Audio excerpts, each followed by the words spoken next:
Aí, 3000 antes de Cristo, a gente tem já a escrita dos hieróglifos, que era a escrita sagrada egípcia, e isso aqui são as paletas dos escribas egípcios, que eu fotografei lá no Louvre. Fantástico isso aqui.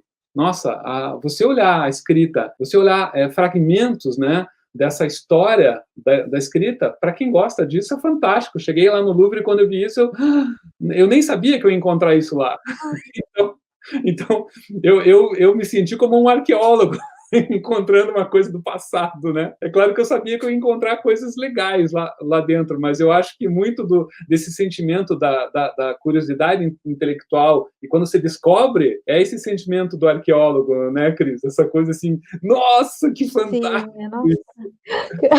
Era a peça que faltava para minha É, descoberta. caramba, eles escreviam com isso, né? Então você tem os cálamos, que eram os pedacinhos de madeira, né? E aí tem ali os suportes, né? Como se fossem os recipientes das tintas aqui. Vocês conseguem ver o meu mouse aqui? Não sei se dá Sim, para ver. dá para ver.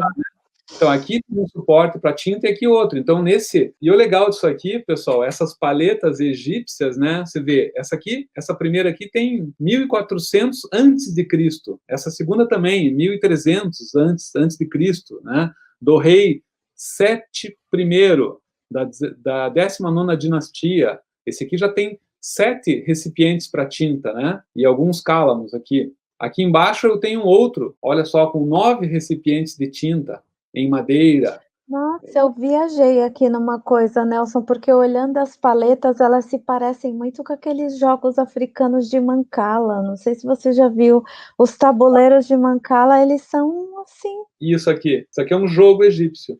Nossa, eu falei do jogo, apareceu um jogo.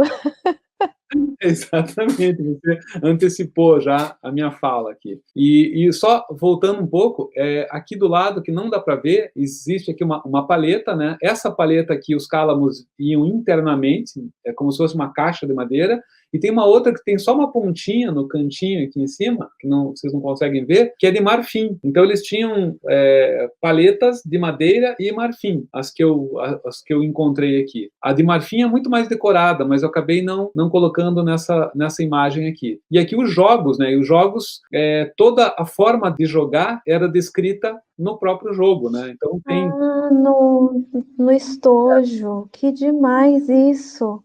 Já Aham, e vinham com as regras. é o estojo, tabuleiro, com a descrição de como se joga. E lá embaixo você tem algumas das peças do jogo, tá? Eu tenho outras fotos também, mas como eu não ia falar só sobre o jogo, é só para vocês saberem que os egípcios, a gente não tem só a tumba de faraós e paredes inscritas, né? Tem muito mais outras informações com hieróglifos, com a escrita hierática e com a demótica também, né? Aqui é uma outra inscrição que tem cor ainda, olha só. Então você Ai, tem que aqui lindo. Essas fotos todas são do Louvre também. também. Isso aqui é tudo do Louvre. Então, inclusive, eu tenho muita foto de lá. Imagina um louco, né, brasileiro, apaixonado por escrita, vendo isso aqui. Tirei milhares de fotos, né? Então, aqui são só algumas. Isso aqui é uma outra, acho que essa aqui é uma estela também, funerária. Aqui são a decoração dos sarcófagos, né? Eu vou deixar um pouco maior aqui, vamos ver se consigo. Então, tem sarcófagos, nossa, completamente decorados com escrita, com hieróglifos, né? E pintura. Então, eles davam também, como os chineses, né, o mesmo valor para a escrita quanto para a pintura. Tinha um valor de arte e de linguagem, né? Eles também tinham um grande significado espiritual para a escrita, tanto para pictórica quanto para verbal, né? Para escrita pictórica, porque é escrita com hieróglifos, é a partir de pequenos desenhos, né? Então, isso aqui é tudo pictórico. Só que parte delas é escrita e parte é decoração. E, claro, é símbolo, né? Tem símbolos a ver com a própria pessoa que estava aqui.